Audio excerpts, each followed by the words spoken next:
Hi hello എൻ്റെ എല്ലാ കൂട്ടുകാർക്കും ഷീൻസ് ക്രേസി ക്രേവിങ്സ് എന്ന എൻ്റെ യൂട്യൂബ് ചാനലിലേക്ക് സ്വാഗതം. ഇത് ഞാനിവിടെ തയ്യാറാക്കിയിരിക്കുന്നത് നല്ലൊരു ഡെസേർട്ടാണ്.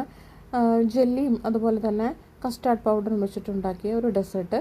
അപ്പോൾ എല്ലാവരും ഒന്ന് ഉണ്ടാക്കി നോക്കിയിട്ട് ഒന്ന് കമൻ്റ് അറിയിക്കണേ. അപ്പോൾ നമുക്കിത് ഉണ്ടാക്കാനായിട്ട് തുടങ്ങാം. ഞാനിവിടെ സ്ട്രോബെറി ബനാനയുടെ പാക്കറ്റിലുള്ള ഒരു 80 ഗ്രാം പാക്കറ്റ് ജെല്ലിയാണ് എടുത്തിരിക്കുന്നത്. ഈ ജെല്ലിക്ക് നമുക്കിനി വെള്ളം വേണം, അതുപോലെ തന്നെ തണുത്ത വെള്ളം വേണം. ചൂടുവെള്ളം നന്നായിട്ട് തിളയ്ക്കണം, അതുപോലെ തന്നെ തണുത്ത വെള്ളം നല്ല ഫ്രിഡ്ജിൽ വെച്ചാൽ നല്ല ഐസ് വാട്ടറാണ് വേണ്ടത്. അപ്പോൾ നമുക്കിനി ഒരു ബൗളിലേക്ക് ഈ ഒരു പാക്കറ്റ് നമുക്ക് പൊട്ടിച്ചിടാം. നിങ്ങൾക്ക് ഏത് കളറുള്ള ജെല്ലി വേണമെങ്കിലും യൂസ് ചെയ്യാവുന്നതാണ്. നമ്മൾ ആ പാക്കറ്റിൽ പറഞ്ഞിരിക്കുന്നത് പോലെ തന്നെ നമ്മളത് വെള്ളമാണെങ്കിൽ വെള്ളം അത് നമ്മൾ ചേർത്തിട്ട് ഇതുപോലെ തന്നെ ഒന്ന് മിക്സ് ചെയ്തെടുത്താൽ മതിയാവും. ഇവിടെ ഞാൻ ചൂടുവെള്ളം, നന്നായിട്ട് തിളച്ച വെള്ളം 250 ml കപ്പ് അളവിലാണ് ഇവിടെ പറഞ്ഞിരിക്കുന്നത്. അതുപോലെ നമ്മൾ ഒഴിച്ചു കൊടുത്തിട്ടുണ്ട്. അതുപോലെ തന്നെ ഇനി വേണ്ടത് നല്ല തണുത്ത വെള്ളമാണ്, ഐസ് വാട്ടറും വേണം. അതും നമുക്ക് ഇതുപോലെ ഈ ഒരു കപ്പളവിൽ 250 ml കപ്പളവിൽ ഒഴിച്ചു കൊടുക്കാം. അത് ഒഴിച്ചു കൊടുത്തതിന് ശേഷം നന്നായിട്ടൊന്ന് ഇളക്കി കൊടുത്തിട്ട് അതിൻ്റെ ചൂടെല്ലാം മാറിയതിന് ശേഷം നമുക്കൊരു മോൾഡിലേക്ക് ഒഴിച്ചു കൊടുത്തിട്ട് നന്നായിട്ടൊന്ന് കവർ ചെയ്തതിന് ശേഷം ഫ്രിഡ്ജിൽ വെക്കാവുന്നതാണ്. ഫ്രിഡ്ജിൽ വെച്ചിട്ട് ഒരു 4-5 മണിക്കൂർ ഇരുന്നതിന് ശേഷം നമുക്കത് കട്ട് ചെയ്തെടുക്കാവുന്നതാണ്. അപ്പോൾ ഇത് താഴത്തെ തട്ടിലാണ് വയ്ക്കുന്നത്, ഫ്രിഡ്ജിൻ്റെ. ഫ്രീസ് ചെയ്യാനല്ല, ഫ്രീസറിൽ വയ്ക്കേണ്ടതല്ല ഇത്. അപ്പോൾ ഇതിവിടെ എല്ലാം സെറ്റായിട്ട് വന്നിട്ടുണ്ട്. കണ്ടാലറിയാം, നല്ല ഗ്ലേസിങ് ആയിട്ടുള്ള, നല്ല സോഫ്റ്റ് ആയിട്ടുള്ള, അധികം കട്ടിയില്ലാത്തതായിട്ടാണ് ജെല്ലി ഇരിക്കുന്നത്. അപ്പോൾ ഇതുപോലെ നമ്മൾ എടുത്തതിന് ശേഷം കട്ട് ചെയ്തെടുത്തിട്ട് ഒരു പ്ലേറ്റിലേക്ക് നമുക്ക് മാറ്റാം. ഞാനിവിടെ എല്ലാം ഇതുപോലെ കട്ട് ചെയ്ത് കൊടുത്തിട്ട് ഒരു പ്ലേറ്റിലേക്ക് മാറ്റിയിട്ടുണ്ട്. അപ്പോൾ എൻ്റെ ചാനൽ ഇതുവരെ കണ്ടിട്ടില്ലാത്തവർ, സബ്സ്ക്രൈബ് ചെയ്തിട്ടില്ലാത്തവരൊന്ന് കണ്ടിട്ടൊന്ന് സബ്സ്ക്രൈബ് ചെയ്യണേ. അപ്പോൾ അടുത്തുള്ള ബെൽ ബട്ടണിലും കൂടെ ഒന്ന് പ്രസ് ചെയ്യണേ. അപ്പോൾ ഞാനിടുന്ന പുതിയ വീഡിയോകളൊക്കെ നിങ്ങൾക്ക് കിട്ടും. അതുപോലെ തന്നെ ഇപ്പോൾ ഒരു ബൗളിലേക്ക് ഞാനൊരു 1/2 കപ്പ് പാൽ ഒഴിച്ചു കൊടുത്തിട്ടുണ്ട്.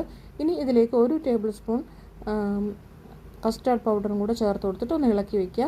ഇനി ഒരു സോസ് പാനിലേക്ക് നമുക്ക് 2 കപ്പ് അളവിൽ പാലെടുക്കുക. പാലെടുത്തതിന് ശേഷം 2 ടേബിൾ സ്പൂൺ പഞ്ചസാരയും കൂടി ഇട്ട് കൊടുത്ത് നന്നായിട്ട് ഇളക്കി കൊടുത്തതിന് ശേഷം നമുക്ക് ഈ മിക്സ് ചെയ്ത് വെച്ചിരിക്കുന്ന കസ്റ്റാർഡ് പൗഡറിൻ്റെ മിൽക്ക് നമുക്കിതിലേക്കൊന്ന് ഒഴിച്ചു കൊടുത്തിട്ട് നന്നായിട്ടൊന്ന് ഇളക്കിയിട്ട് സ്റ്റൗവിൽ വയ്ക്കുക. ഇത് ചെറിയ തീയിൽ നന്നായിട്ടൊന്ന് വെന്ത് നമ്മൾ കുറുക്കിയെടുക്കണം. നന്നായിട്ടൊന്ന് കുറുകി വന്നതിന് ശേഷം നമുക്കിത് ആറാനായിട്ട് മാറ്റി വയ്ക്കാം. ഞാനിവിടെ മോൾഡ് എടുത്ത് വെച്ചിട്ടുണ്ട്. അതുപോലെ തന്നെ ജെല്ലി ചെറിയൊരു പീസായിട്ട് നമുക്ക് കട്ട് ചെയ്തെടുക്കണം. ഇവിടെ കട്ട് ചെയ്ത് വെച്ചിട്ടുണ്ട്. ഇനി നമുക്ക് ഈ ഒരു കസ്റ്റാർഡ് പൗഡറിൻ്റെ മിക്സ് പുഡിംഗ് ഉണ്ടാക്കിയിട്ടുണ്ടല്ലോ, അപ്പോൾ നമുക്കതിലേക്ക് നമുക്ക് 2 ടേബിൾ സ്പൂൺ കണ്ടൻസ്ഡ് മിൽക്കും കൂടെ ചേർത്ത് കൊടുക്കാം. അപ്പോൾ മധുരം വേണ്ടിയവർക്ക് കുറച്ചുകൂടെ കൂടുതലായിട്ട് ചേർത്ത് കൊടുക്കാവുന്നതാണ്. അപ്പോൾ ഞാനിങ്ങനെ ചേർത്ത് കൊടുത്തിട്ടുണ്ട്. ഇനി നമുക്ക് മോൾഡിലേക്ക് നമുക്കിത് സെറ്റാക്കാനായിട്ട് വയ്ക്കാം. അപ്പോൾ ഞാനിവിടെ ആദ്യം ജെല്ലിയുടെ പീസസ് ഇട്ട് കൊടുത്തിട്ട് നന്നായിട്ടൊന്ന് നിരത്തി കൊടുത്തിട്ടുണ്ട്. ഇനി നമുക്കിതിൻ്റെ മുകളിലേക്ക് പുഡിങ്ങിൻ്റെ മിക്സ് നമുക്ക് ഒഴിച്ചു കൊടുക്കാം. പുഡിങ്ങായിട്ട് നല്ല കട്ടിയായിട്ടല്ല ഇത് ഞാൻ ഇവിടെ ചെയ്തേക്കുന്നത്. കട്ടിയായിട്ട് ചെയ്യേണ്ടവർക്ക് അത് കൂടുതൽ നമ്മൾ കസ്റ്റാർഡ് പൗഡറിൻ്റെ പൗഡർ ചേർത്ത് കുറച്ചുകൂടെ നമുക്ക് ഇട്ട് കൊടുത്തൊന്ന് നന്നായിട്ട് കുറുക്കിയെടുക്കുമ്പോൾ കുറച്ചുകൂടെ ടൈറ്റായി കിട്ടും. അങ്ങനെ ഞാനിവിടെ അങ്ങനെയല്ല, കുറച്ച് ലൂസായിട്ടാണ് ഉണ്ടാക്കുന്നത്, ഡെസേർട്ട് പോലെ കോരി കഴിക്കാൻ പറ്റുന്ന തരത്തിൽ. ഞാനിവിടെ കാഷ്നട്ടും അതുപോലെ തന്നെ മുന്തിരി എല്ലാം കൂടെ ചെറുതായിട്ട് കട്ട് ചെയ്ത് വെച്ചിട്ടുണ്ടായിരുന്നു. അപ്പോൾ ഞാനിതെല്ലാം കട്ട് ചെയ്ത് അതിൻ്റെ മുകളിലും ഇങ്ങനെ നിരത്തി നമ്മൾ പുഡിങ്ങിൻ്റെ മിക്സും എല്ലാം ഒഴിച്ചു കൊടുത്തിട്ട് നമ്മൾ എടുക്കുന്നുണ്ട്. നിങ്ങൾക്ക് ഏത് ഫ്രൂട്ട്സ് വേണമെങ്കിലും നട്ട്സ് വേണമെങ്കിലും ഒക്കെ യൂസ് ചെയ്യാം.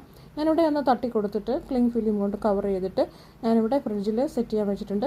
ഞാനിത് ഓവർനൈറ്റാണ് വെച്ചിരിക്കുന്നത്. നമുക്ക് എപ്പോൾ വേണമെങ്കിലും എടുത്ത് രാവിലെ വെച്ച് കഴിഞ്ഞാൽ വൈകിട്ട് എടുക്കാം. അതുപോലെ തന്നെ നൈറ്റിൽ വെച്ച് കഴിഞ്ഞാൽ നമുക്ക് രാവിലെ എടുത്ത് സെർവ് ചെയ്യാവുന്നതാണ്. ഇവിടെ എല്ലാം റെഡിയാക്കി വന്നിട്ടുണ്ട്. അപ്പോൾ നമുക്കിത് ചെറുതായിട്ടൊന്ന് എടുത്തിട്ട് ഡിഷിലേക്ക് മാറ്റി കൊടുക്കാം. അപ്പോൾ ഞാനിവിടെ ഒരു ബൗളിലേക്ക് മാറ്റി കൊടുത്തിട്ടുണ്ട്. എല്ലാവരും ഇതുപോലൊന്ന് ട്രൈ ചെയ്ത് നോക്കണേ. നോക്കിയിട്ട് കമൻ്റ് അറിയിക്കുക. വളരെ ടേസ്റ്റി ആയിട്ടുള്ള ഒരു ഡെസേർട്ടാണിത്. അപ്പോൾ എൻ്റെ ചാനൽ ഇഷ്ടമാണെന്നുണ്ടെങ്കിൽ ഒന്ന് സബ്സ്ക്രൈബ് ചെയ്യണേ. അപ്പോൾ അടുത്ത വീഡിയോയിൽ കാണുന്നതുവരേക്കും എല്ലാവർക്കും ബൈ.